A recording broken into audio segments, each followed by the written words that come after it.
Hi, I'm Eric, and I'm a social studies educator, historian, and host of this, the Everything is a Primary Source podcast. I'm also an avid collector of popular culture artifacts. I love what I find at thrift store outlets, garage sale leftovers, and what I spot just making my way around the built world. I enjoy sorting through boxes of free books and magazines, not to mention online collections like Internet Archive and, of course, the Library of Congress. But you don't need to spend your time digging through bins or following online rabbit holes to get a look into the past.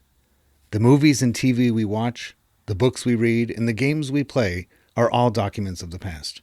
So is fashion, food, music, toys, even the roads we travel on and the places we live and work in. Everything is a primary source.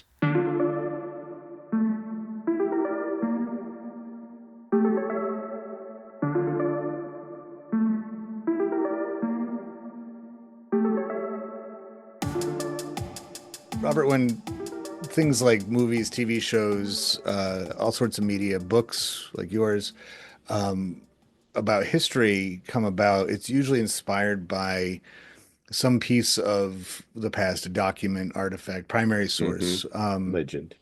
Tell me Yeah. about Jeep Show. Where did that come Yeah. from?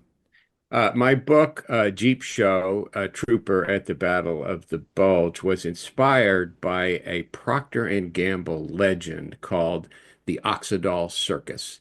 Oxydol was a popular brand of detergent back in the day. Um, I started my career at Procter and Gamble and learned the story of the Oxydol Circus, which very briefly was a circus promoter sold the Oxydol brand manager on sponsoring a traveling circus. It turned out to be a disaster, humorous only in retrospect, but a disaster and found its way into Procter and Gamble lore. I had written a nonfiction book, and I thought I would write another one on the Oxydol Circus. I located the daughter of this circus promoter. He was a man named Jim Hetzer. And she said, "Oh yes, I have much documentation from his time as a circus promoter. But did you know that my father was an enlisted entertainer in World War II?" And I said, "No, I did not know there were enlisted entertainers in World War II." And she said, "Yes." They were in what was known as the Morale Corps, and these men, military occupation specialty 442, did jeep shows for combat infantry on the front lines in places where the USO and the Red Cross could not go. Hmm. Um, and I found that fascinating and thought I would write about that. And she said, by the way, my aunt, my father's older sister, saved every letter he wrote home from the European theater of operations in World Oh, War wow. II. So, and I said, as a history teacher, you can appreciate this. I said, "Oh my goodness, can I come down to Dallas and read these letters? I'll put on, cotton archival gloves and treat them very carefully." And she said, "Oh, don't bother. My sister published them in a book." Oh. So, so, so I got this book. It's called Mabel's Letters, and it has 150 letters that Jim Hetzer wrote home from the war in Europe. Uh, and so I had a very primary source understanding of what it was like to be this very unusual specialty in the Army, entertainment soldier. And by the way, Jim Hetzer, his Jeep Show squad, which is three of these enlisted entertainers and a driver, Mickey Rooney led his Jeep Show squad. Mickey Rooney, the Yeah. #1 Hollywood box office star of 1939, had joined the Army by 1944, and despite his fame and celebrity, was not afraid to take on this risky duty. The rest of the entertainment soldiers probably just had to follow orders, but Mickey Rooney probably had a choice, so I'm full of respect for him. So this real person, Jim Hetzer, was an entertainment soldier in World War II, did these Jeep shows at the front lines with Mickey Rooney, and I then stumbled in the endless internet, Eric, on the Army's manual for the Morale Corps issued in 1944, just before D-Day. And it is 50 or 60 pages of instructions of what materials are available to put on shows, the importance of morale, Mhm. and how to do it. So, it is, you attach trailer M117 to a Jeep, and you get microphone M22.7, and you hook it up to the Jeep's battery when you're doing the show, and all that. So I had two very unusual primary sources, all these letters, and then the operations manual. And at some point, I decided that this needed to be historical fiction, and it had something to do with the fact that the Battle of the Bulge in December of 1944, January 45, was the largest battle ever fought by the U.S. Army and a pivotal battle in ending World War II. Mhm. And I wanted to get this entertainment soldier involved in the Battle of the Bulge and Bastogne, and so I decided to make the book fiction. It is historically very accurate. One of the things I like best is I have given this book to historians and World War II buffs or World War II nerds, and I have probably become one myself. And no one that I have talked to yet is aware that there were enlisted men providing entertainment at the front lines. So there's always that surprise among these experts. So I wrote this book, and it has gotten a very good reception so far from, as I say, World War II buffs, because I made it as historically accurate as I could, and yet told a story. And the last thing I'll say about it is I'm also hoping, because it is a novel, that people who are a little intimidated by nonfiction accounts of World War II or the Battle of the Bulge, which are some of them are excellent, uh, will read this book and get an idea of what it was like to be in the army in Europe in 1944 and 1945. And in that way, even, learn something they didn't know. I will mention my father was in the army in World War II, and there's a chapter in the book where the protagonist ships over on the Queen Mary troop ship, and my father indeed was sent to Europe at age 19 on the Queen Mary troop ship. So the writing project brought me closer to my dad, who's been gone for a long time, and that was very gratifying as well. I was going to say that that must have been a pretty amazing experience to be able to incorporate a fictional story and then have that ability to integrate your own Yeah, heritage, your own family yeah, line into that. That's yes, great opportunities. And I think I mean, historic fiction has functioned in a lot of, for a long time as exactly what you're describing is here's your conduit to history. yeah, And as long as it doesn't take on supernatural or science fiction right, right, qualities, it's right. doing its work. That's um I remember I didn't really like the way it ended, but Steven Spielberg had his amazing stories or the Disney series that they did, and there was a World War II episode with a flying fortress that was coming back. It was very Memphis Belle-esque, Oh, yes, yeah. and then the landing gear wouldn't come down,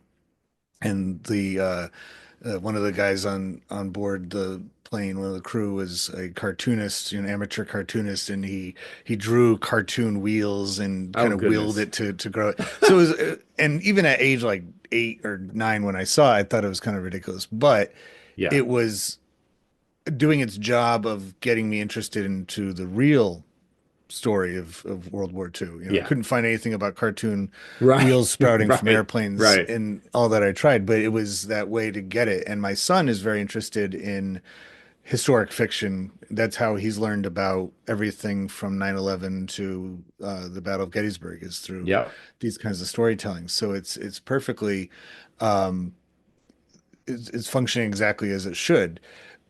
Saying about entertainers, it's funny about World War II how a lot of the things that had existed in previous conflicts became very official in the Second World War, right? Having manuals and guidance and Yes. Yeah. departments and things like that. I was thinking about the 1898 war with Spain, the Spanish-American War. And how that was just like popular culture explosion of, all right, Annie Oakley's going to lead a Right. group of Right. women on horseback to fight the Spaniards. And, Teddy Roosevelt actually did, form the Rough Riders out of his cowboy and Indian buddies. And, Right. Right. all these Harvard and Yale recruits, from the shooting team, and it Yes. was like, it was so, with that one, if it was against anybody else besides a dying empire that just happened to Right. Right. have holdings 90 miles from Yeah. Florida. And 1,400 miles away from Spain. Yes, you're Yeah, absolutely like right. then it would have been an absolute failure. It was a mess, but it kind of over the next, and I'm not super familiar with, because the idea of a celebrity, a mass media celebrity, is very much a post World War One Hmm. phenomenon. But you think about over the next 30, 40 years or so, that develops into something so that when the country goes to war again in 1941, it it's an all hands on deck. It's everybody, Yeah. but it's very official. It's by the books, right? There's like that photograph of Marilyn Monroe when she was working at the some kind of, it was like an early version of a drone factory. Ah. They'd use the small radio controlled airplanes for target practice, and that's Hmm. where she actually worked, like as Norma Jean Wow. Doherty. And there's a series of photographs. Is her first modeling gig, and the credit for the photo is like 2 lines long because it's U.S. Army Air Oh, yeah. Corps Office of Yes. Photography, Yeah. and Signal Corps. Yeah. right, like Yeah. all these extensions. And so it's probably some Hollywood photographer guy that when the war came, he's like, all right, I'll get a job, I'll serve my Right. country by taking pictures of Marilyn Monroe. That's, Yeah. if I have to do it, I Yeah. will. That kind of thing. Like everybody was on board with this. So it's what you're Yeah. describing is absolutely, it seems odd, but at the time it was like perfect fit. That's Yeah. exactly, here's your, and I love the idea of like, all right, if you're on the front lines and you really got to tell jokes and do a song and dance, hook up to this battery, Yeah. and Hook you your can do mic it. up to the battery. Well, the Mm, Jeep was incredibly versatile. Going back to your point about the Spanish-American War and kind of the eccentric formations we had, by World War II, as you say, things were by the book. And one of the most important things I discovered as I did my research was the Army was representative of the nation as a whole in the early 40s, in that the Marines and the Navy and the Army Air Force combined were much smaller than the Army itself. So the mm, Army had to rely on the draft, whereas the other branches did not. The Army had to rely on the draft, and so so it represented the country as a whole. The Army drafted PhDs. The Army drafted immigrants who could not even speak English. They had to teach them English mm. as part of their basic training. And the Army drafted working people. The Army drafted everybody. My father told me that one of the boys in his outfit in basic training said uh, the the boots that the Army gave him were the first pair of shoes that he'd ever owned for Oh my. himself. He would, Yeah. he was probably from Appalachia or some, very poor area. So the Army in World War II was a fabulous representation of the country as a whole and very interesting. And it was very much citizen soldiers. These men voted in the 1944 election, from the Pacific or from Europe, and their parents and their wives wrote letters to their congressmen complaining Hmm. about things. Uh, and these men in general were somewhat skeptical towards their officers. And somewhat skeptical towards military hierarchy, which they called quote unquote chicken shit. Hmm. And it was just fascinating to understand how the army, you know, 8 million strong was, really gave a great cross section of the nation as a whole. I learned a lot from that. And I suppose it's long been that way, but it as time went on probably dissipated a little bit. When you get into the 60s with the Vietnam War and the Right, draft there, it doesn't seem to be as quite as the cross section right, of America that because there's a lot of exceptions to absolutely being right. drafted into that, and so you do end up with mostly poor working class Yes, most, yeah, college absolutely dropouts and right. or people Yeah, that didn't go to college at all, didn't have families, yeah. It and was so not egalitarian the way it was in World War II. It was mm, not egalitarian, and as of course. The country was not put on a war footing, either for the Korean War or the Vietnam War. So it was very much, not on people's minds, every minute of the day as World War II was.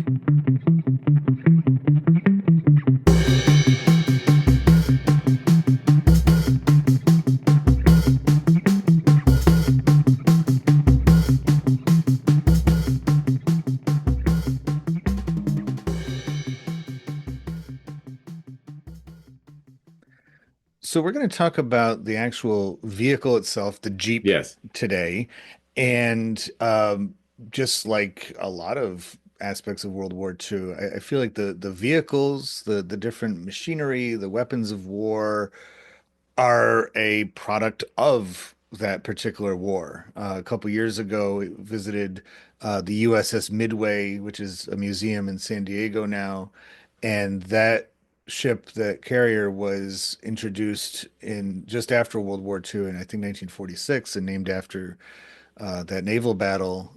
hmm. And they said that it was designed to be able to win World War II all by itself.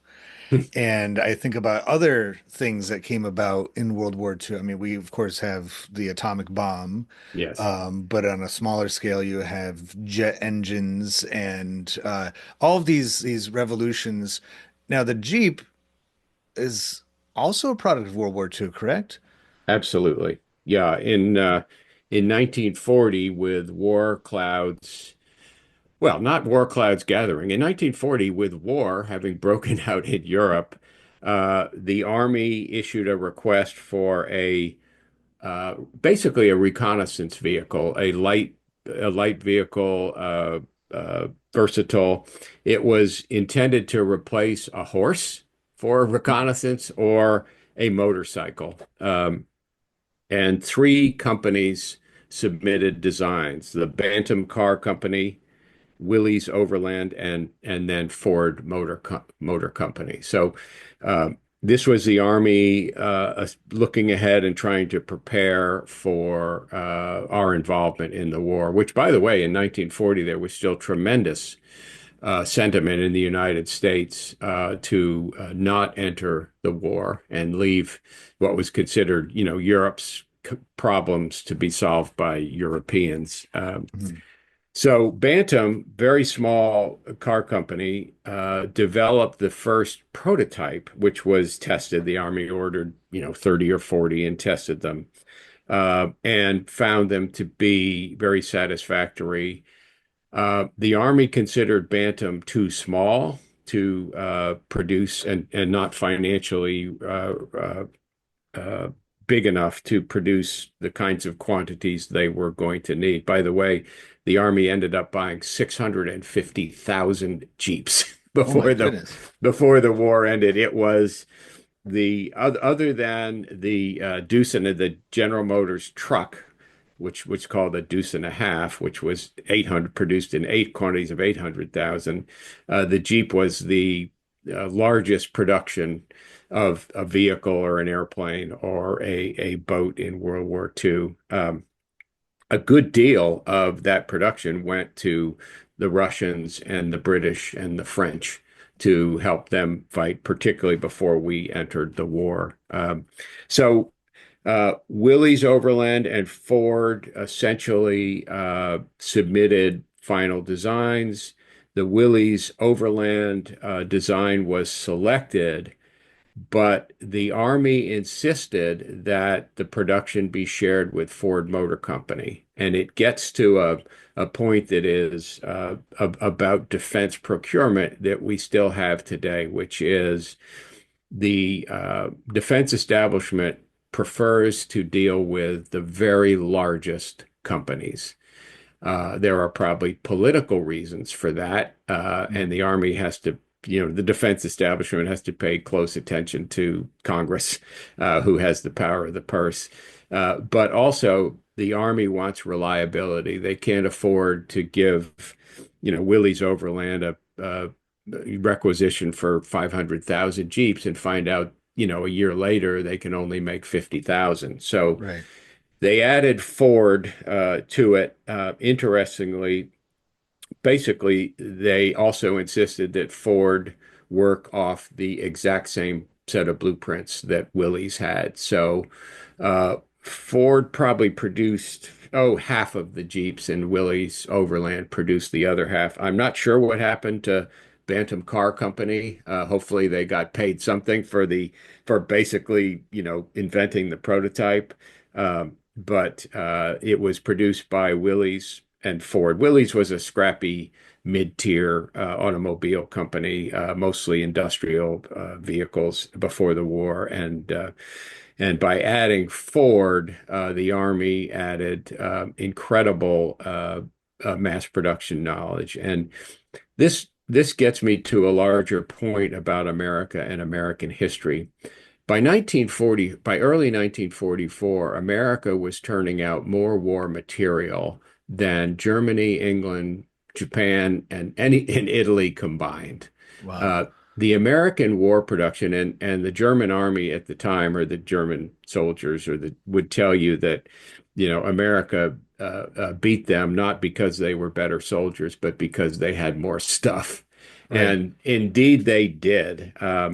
By by 1944, mid 44, the other armies, be it the British, the Germans, or the Japanese, were running out of men and running out of things, running out of material. Right. And the American army was only strengthening.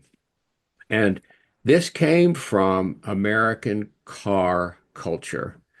In the 20s, if you started in 1920 and then took another look in 1929, America went from the automobile being a curiosity for wealthy people to the Model T and the automobile being something for literally every working man, Right. for every man.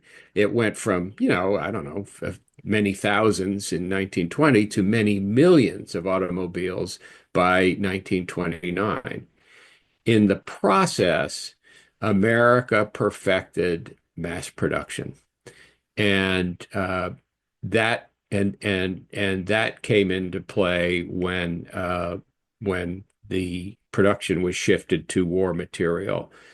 Not only was America the world's expert on mass production, and mass production is essentially simplifying the production steps to their very, very basic and distributing them. So you don't have a team of people building a Model T as they might have had in Germany or Japan with their automobiles. Instead, you have a man, fastening a bolt here, and then it goes down the line, and another man puts in a windshield and goes down the line, and distributing tasks and breaking them down to their simplest part. So America had this incredible knowledge that really none of the other developed economies had of mass production. And then, as you know, Eric, we went through a terrible depression in the from about 1929 to literally about 1940. So not only did America have incredible knowledge of mass production, but half of our industrial base was idle. So Yeah.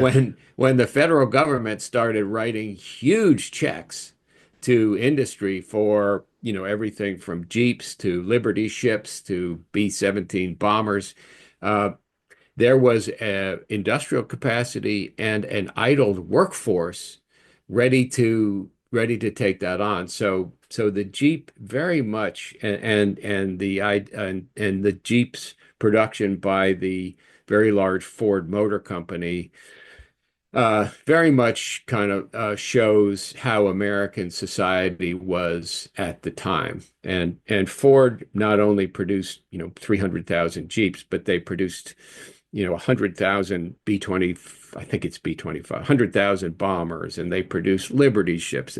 Ford, as all the big automotive manufacturers did, turned itself completely over to military production. The last civilian car to roll off the assembly line was, I think, in April of 1942, and then there literally were no civilian cars produced until late Yeah. 1945. So very much the Jeep is very much symbolic of the American economy, the American mass production techniques, and then the Depression's effect on the availability of workers and uh, industrial capacity.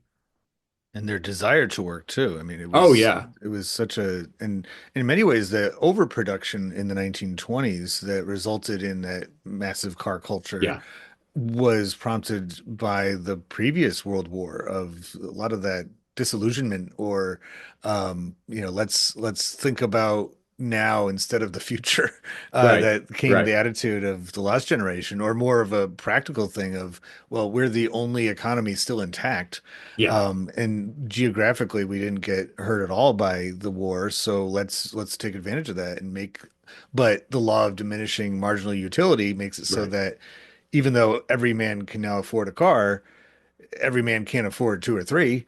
And right, so if they're still right, pushing out all of these Model Ts or if GM's making right, cars or right, Oldsmobile, they run out of customers after a while. You know, yeah, that people just can't buy them anymore. And that was kind of lurking under the surface throughout the end of the 20s to the point where when the bottom falls out of the stock market and then when the right, geographic hazards like the Dust Bowl really start right, no pun intended, cropping up, right. then it's that festering problem. It just shows itself even more. But I was thinking about I had a conversation. I grew up in a Air Force family. My dad was in the Air Ah, Force, and um, so I met a lot of my friends from all over the country, and I was having a friendly conversation with a friend of mine who was from Arkansas about the Civil War. hmm, And I won't put on the accent because it's kind of rude, but yeah, he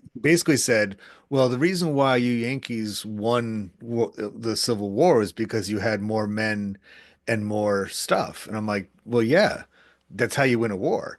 Uh, right, right, and so there's a parallel between both those conflicts. You know, the North had the industry, the North had right, the manpower that had regular immigration coming in to fill the factories and free up. right, I think at any one time, there's only about one third of the, you know, soldiering population was actually in uniform fighting in the war. That hmm, two-thirds of the male population that was able to fight or capable of was farming or they right, were in the factories or some kind right, of other thing.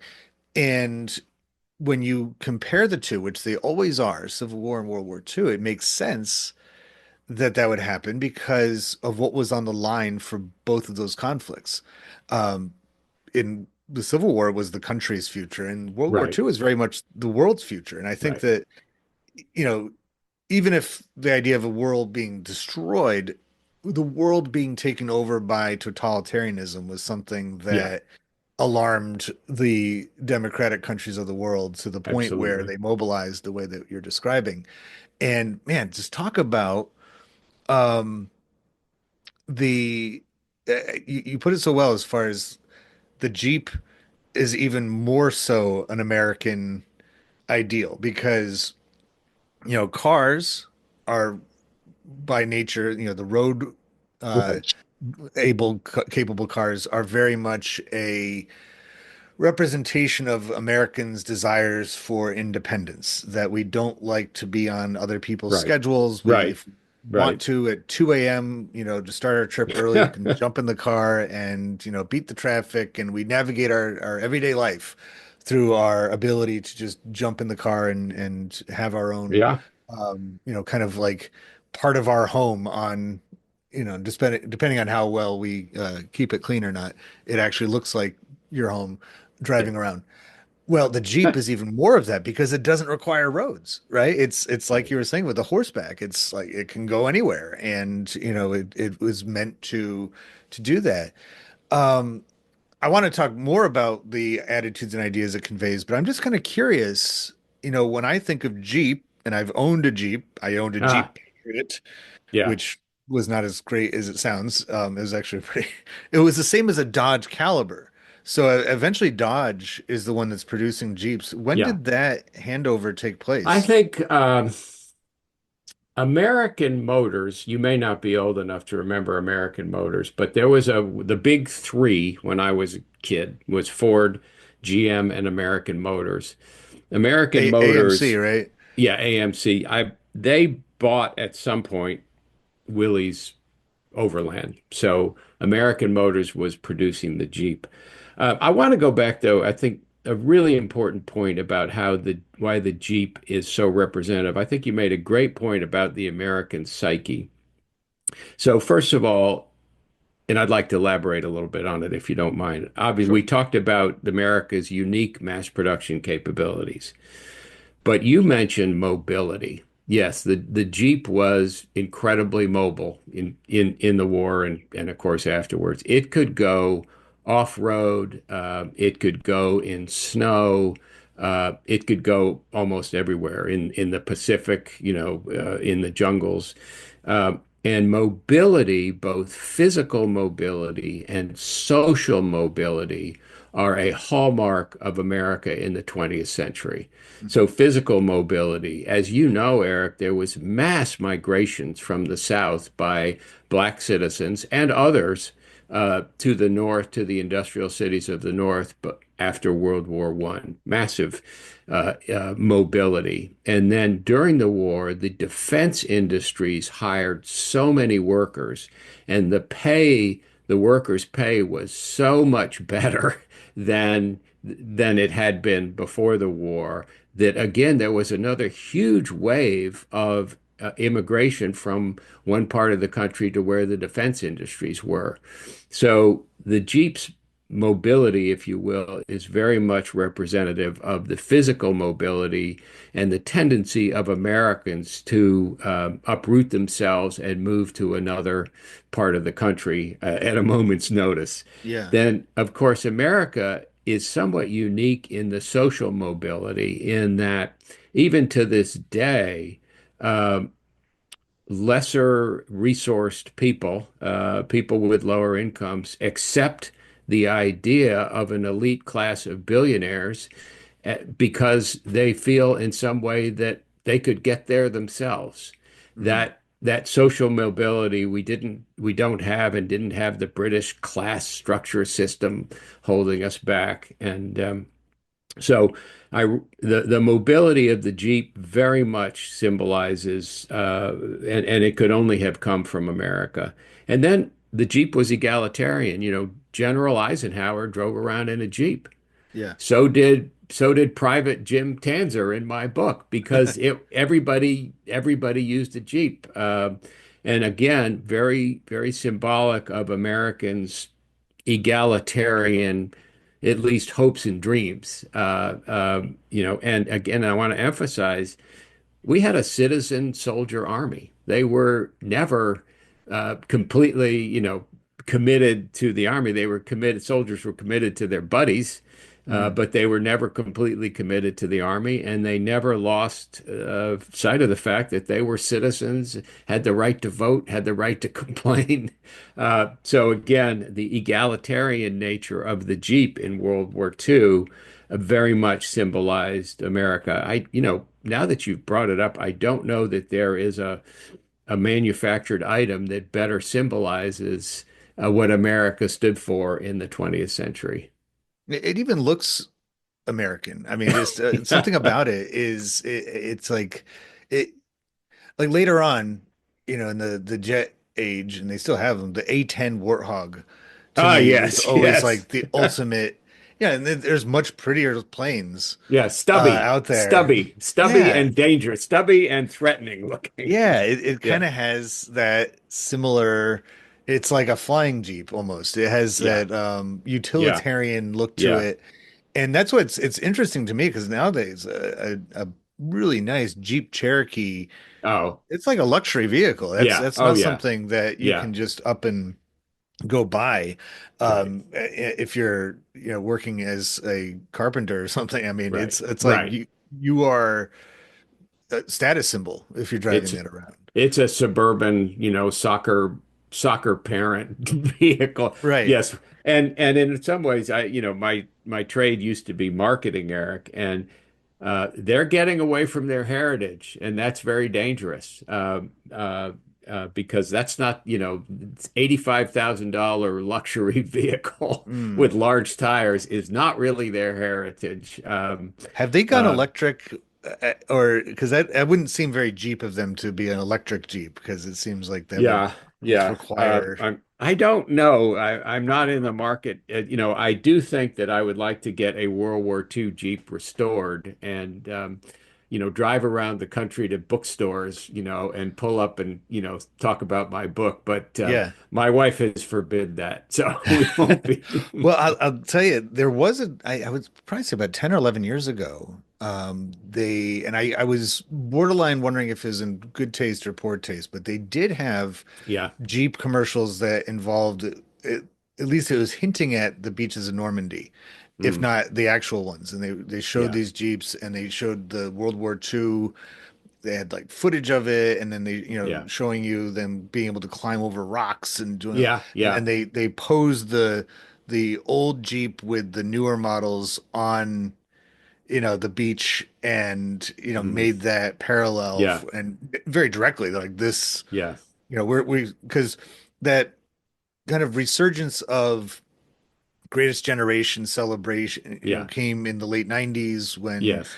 people of course recognized that that generation was Was was leaving us. leaving Yeah. very Yeah. quickly. Yeah. And so we have a series of movies, and I kind of categorize that commercial with a lot of those video games that were coming out around the same time of like, Yeah. okay, it can be good, but let's make sure we recognize this was a real thing for people. It wasn't, Yeah. those guys didn't get to just hit restart, Right. right? Yeah. They weren't, Yeah. Get a new life. and they and his History Channel had, World War II in HD. Right. I'm like, well, I'll Right. tell you who is in high definition for Yeah. like the people that were Yeah. there. Yeah. One And of the things I came away with, Eric, that is, and in reading many letters and accounts, we should never glorify war. It is a terrible business, and the suffering is done by, 10 to 12% of all the soldiers, and of course the civilians at the front line. So it's not egalitarian in the distribution of wounds and death. And yeah, I'm very, very much again. I'm not a pacifist, but I'm very, very much against anyone glorifying war, and I certainly stayed away from that, and in fact tried to give kind of descriptions of the semi-misery that yeah, frontline combat soldiers go through in terms of just general discomfort and then constant risk of wounds and death. making all the need for a morale core, Yeah, people that yeah. would, and and of course, wonderful thing that USO participants do Oh, by yeah. going, but the person that's in the military and then willing to go to the front line, Yes. Well, in the ordered, shadow, ordered, ordered, ordered to yeah, go to the front but line. Yeah. willing to be enlisted to, so they Yeah. knew that that was Yeah. part of the Yeah. game. It Yeah. wasn't, and I mean, there's a pretty significant list of movie stars that enlisted in the military. Clark Yeah. Gable was Yeah. one, Jimmy Stewart. Yeah. It was, Jimmy Stewart was extraordinary because he was actually a bomber pilot And that was even more dangerous than frontline combat infantry. So Yeah. many of the others did find service, but never went overseas, never were exposed to, everyone has their job. And I think veterans will tell you they don't look down on any military job. But Mickey Rooney, who figures in the book, enlisted in 1944, he could have done his service in Hollywood making films for the Yeah. instructional films and selling bonds at Hal Roach Studios, about 10 minutes from his house in Beverly Hills. Lieutenant Ronald Reagan did excellent duty there during the war, but Rooney chose to go overseas and be involved with in the Morale Corps and be involved with these frontline Jeep shows. And I've been reading a couple of autobiographies of his, and I've kind of puzzled out in my own mind that Mickey Rooney was a genius actor and talent. His lifestyle was ruinous. I mean, he was a 24/7 party when he wasn't working and doing brilliant work. He was partying and working his way through the Hollywood starlets and drinking and taking pills and just living a wild life. And I kind of surmised that, and no one told me this, but I kind of surmised that his willingness to not just enlist, and there was some pressure to enlist, but to go to the front was, I think, in some way, perhaps subconscious, trying to escape essentially the ruinous life that he was living as a, off the charts Hollywood star. Yeah. So yes, I would never want to glorify war. What I tried to do was give a portrait of frontline soldiering at that time, December 1944. And Mickey Rooney actually looks kind of like a Jeep, so it works out. Ha! He's all short and Yes, he stocky, and that had was the yes, absolutely. In fact, is one of his jokes he would say during Jeep shows, and they did up to 12 a day at wow. frontline strong points. One of his standard jokes was, I'm not in a big hurry to get back to Hollywood because I'm too short to be a leading man and I'm too tall to be a producer.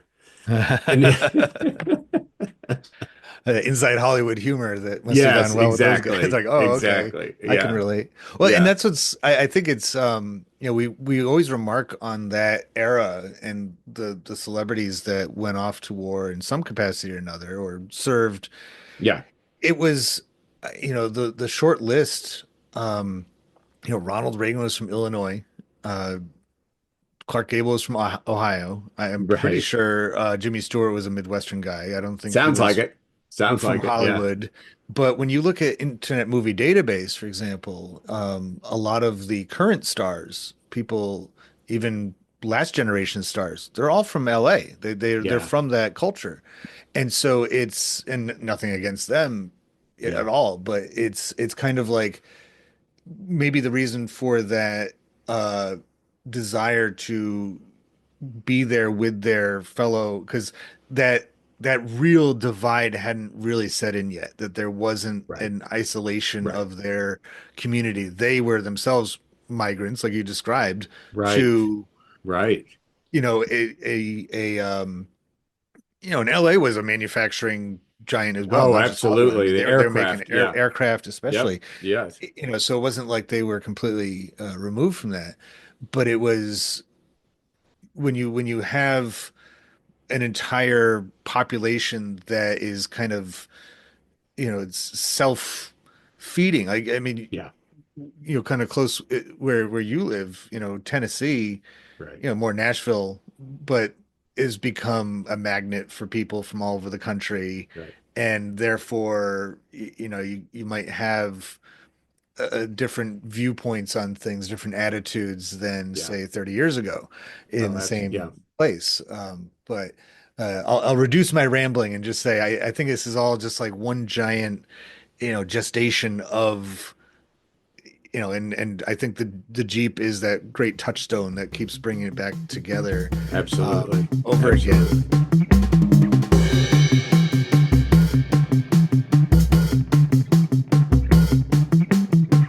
they sold, as you were saying, with most war material, the war ended, and there were many, many, many surplus war materials of all kinds.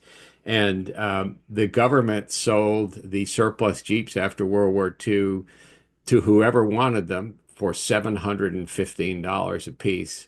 Wow. And the first people to buy them, as you'd expect, were farmers and mining companies and loggers and that kind of thing. And then Willys, because Ford left off producing Jeeps, they didn't own the blueprints and they were making civilian cars as fast as they could. Willys kept making the Jeep and they actually developed the civilian model and marketed it in the late 40s and 50s, and it was never a huge seller, but based on that, American values of mobility and off the road freedom. I, I always think about Jeeps pre the Cherokee, pre that Oh yeah, era yes, of the yeah, SUV. Throughout the 70s and 80s, if somebody drove a Jeep, it exuded this idea of them being an adventurer, that yeah, they, would, a lot of them didn't even have doors. They would, just have the right. flaps and Oh everything. yeah, And yeah, it was kind of dangerous just even driving around. You just picture, the people that had those probably wore some kind of vest, and or looked like sunglasses and going off like, well, I'm on a road right now, but you'll never know. I might just take right, that right. logging trail off the the side of the highway, and Well, you'll and never. even today, Eric, if you stop the 19-year-old young man who is driving the base Jeep model, he's into the fact that the door is held on by a huge hinge, which is completely, is stuck on the outside of the Yeah, door, and that it's an uncomfortable ride, the basic Jeep even now, and it's very stiff, and the suspension is very stiff, and that 19-year-old kid, that's what he wants, he wants yeah. that sense that this is a rough and tumble vehicle that represents my, masculinity. The high end, yeah, that's become a comfort vehicle, but there still is, if you get the low end model, you'll find most of the drivers are male and under 30. It's funny, the vehicle that, as far as I know, in the military that more or less replaced the Jeep was the Humvee, Yes. and popularized by Schwarzenegger because he had one of Yeah. his own. But those were instantaneously quasi luxury status Yeah. symbol vehicles. They Yeah. started, I'm sure, somewhere around 50 grand. Yes. But look at how quickly they faded out of popularity. Yeah. I mean, the Range Rover, I think, is now the preferred one. But that it's Yes. not as wide. It doesn't look like it could be in a war. Right. It's like this, but Humvees, they had their day in the sun for about 10 years at the beginning of the 21st century, but they quickly faded away, and now Jeep's back again. And Yeah, I had a friend who Jeep's had never gone away. a friend of mine had a Humvee and I drove in it a time or two. It was incredibly uncomfortable and unsuitable for anything other than, driving, in military purpose. I mean, it was absurd, but that's a classic peek at America, like, let's take it out of the status. Forget about the fact that this gets 7 miles per gallon. There's almost no space inside the thing, and it's really hard to drive. Yeah, I had not thought about the replacement of the Jeep, but it was indeed the Hummer, and I do remember when the Hummer was popular. Was the king, and it was all Yeah. the celebrities had them, and Yes. it was their way of and showing them just how big you could be. Right, It was right. popular. Absurd in retrospect. I've heard this. I'm not sure it's true, but you're the person to ask. The Yeah. term Jeep, did that come from the sound that it makes? Was that how it got its name, or was it pre-packaged as a Jeep? No one knows. There are a couple of theories. That might be one. The Bantam company, the company that did the first prototype, I think they had GPT, is a Bantam prototype GPT, and there was some idea that, that devolved into just Jeep. And by the way, I did not use this in the book because I thought it would be confusing, but there were nicknames within the Army for the Jeep. It was called the Peep, Hmm. P-E-E-P, as much as it by soldiers in the war, as much as it was called the Jeep. So, uh, but the origin of the original name of Jeep is shrouded in history. I suppose at this point it doesn't really matter because it's taken on a life of its own. Right. You see that simple word, you see the vertical lines of the grill, Hmm. and and especially with the base model, you see those circular lights, and it's instantaneous. You know what it is, and it's representation of all those things. So I think once again, your book not only functions as a great way to get us into the time period and see it, but also to keep alive the story behind the actual vehicle and its popularity. That it wasn't just something that was dreamed up Right. in peacetime and as the next great SUV. Right. That this was like Right.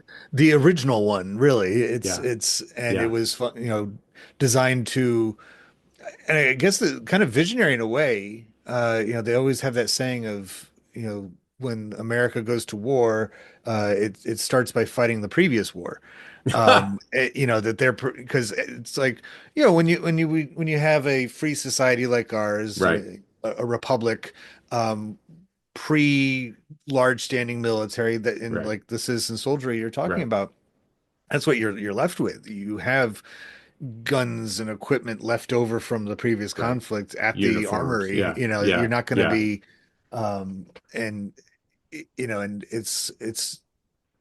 but then you have this vehicle. This might have been the original. All right, let's be proactive Yeah. versus reactive. Like we know because we're just in war Right. 20 years Or ago in this yeah. place. Like Yeah. let's. Yeah. And they're already Um, fighting. They're already fighting. Germany has already invaded France by that time. So yes. did the Marines use the Jeep in the The Pacific at Marines all? used the Jeep in the Pacific as did the Army. Yes, they did not have their own vehicle. Interestingly, the German equivalent was called the Kubelwagen, and it was made by Volkswagen, designed by Mr. Porsche and made by Volkswagen. It was did not match the Jeep in terms of off-road performance. Uh, very highly engineered, as many German weapons were. But the most interesting statistic is, again, going back to American mass production, the German Kubelwagen, which was equivalent to the Jeep, they produced all of 60,000 vehicles. We produced 650,000. Even more so, the Japanese had a vehicle called the Kurogane 95. Again, kind of their equivalent of the Jeep, lighter and smaller, but for the same purpose, scouting and reconnaissance. Mhm. They produced 4,800 units. Oh my goodness. So That's again, the one of the things that really gets reinforced to me during my research is the American production and the American economy was so much greater than the other belligerents yeah. in an American way. Yeah. I mean, and between those three countries, uh, we were the only and still are a continental sized country Correct. and have the resources to produce those kinds of things. And another way it just represents uh the attitudes and the Right. behaviors Right. at Yeah. hand there. The And exception, American exceptionalism is a long-standing tradition. It also helped that we were too far away to be bombed in right. World War II. We are not too far away to be bombed now, unfortunately, but in World War II, so our industrial production could go on with no threat of being bombed, whereas we blanket bombed German industrial production that we weren't as successful as we hoped we would be, and certainly we blanket bombed the Japanese mainland as well. So the American exceptionalism, part of that was having two giant oceans between us Right. and our enemies. It, the Second World War is absolutely a war of economies of Yes, just yes. different economies, and not only what they can produce, but theories behind them too. Just That's well said. uh, That's well said. Yeah, the German weapons, like the much feared Tiger tank, highly engineered, had its own set of parts, very different from the other tanks, and was frequently breaking down. The American Sherman tank, which was smaller and outgunned by the German Tiger tank or even the Panthers, was available in much larger numbers, was highly reliable, and you could switch part, and had replaceable parts. Typical difference. The German weapons were beautifully engineered and, almost artisan things. The same with the Japanese Zero, their fighter plane. The American designs were much simpler, much more basic, and produced in 10 times the quantities. I love it. It's Yeah. it's exactly what you would get from 1940s Yes. America, Yes. and Yes. it's Mass production and a consumer, we had become a consumer-oriented society in the 20s. And so we weren't just mass producing cars, we were mass producing washing machines and what ice boxes they called them back then, and, vacuum cleaners and whatever, tractors. So yeah, that was a great strength in war production. it's been wonderful talking to you about the Jeep and your book Jeep Show. Where can people obtain a copy of Jeep Show? Thank you, Eric, and it's been a real privilege to talk with you and your audience. Jeep Show, A Trooper at the Battle of the Bulge is available on Amazon in print, ebook, and audiobook. And then if you don't like Amazon, it is also available on bookshop.org. It's been wonderful, like I said, talking to you about this. And I encourage everybody who's interested in any of those topics, whether it be Jeeps, World War II, Hollywood, and its various levels of involvement in this, to get a copy of this right away. And of course, as usual, feel free to join the conversation over at everything-history.com and share your own stories about Jeep and the uh, various topics of this particular discussion. Thanks again. My pleasure. Thanks so much, Eric.